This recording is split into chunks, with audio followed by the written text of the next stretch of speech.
Lettre du directeur du Crédit Lyonnais de Strasbourg à la direction du personnel le 7 janvier 1920.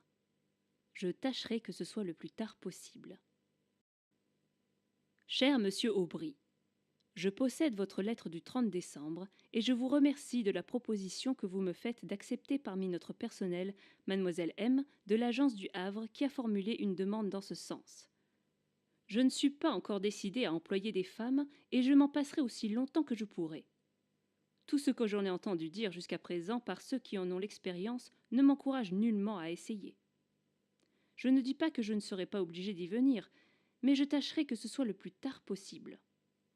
Mademoiselle M désire du reste venir à Strasbourg en raison de son mariage prochain, et il est probable qu'elle ne nous rendrait pas des services réguliers pendant bien longtemps.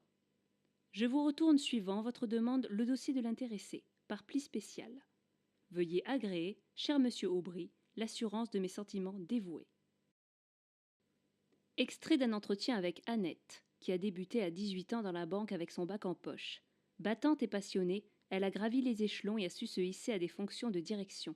Un très beau parcours rendu possible par son énergie et ponctué d'anecdotes.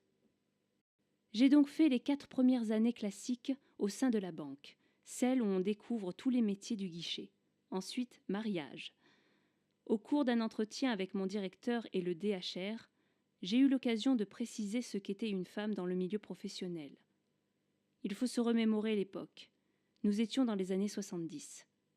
Les femmes ne s'exprimaient pas trop et encore moins dans un monde professionnel assez machiste comme le monde bancaire. Je revois le DRH qui prend la chaise et qui se met à califourchon tout en faisant mine de m'écouter.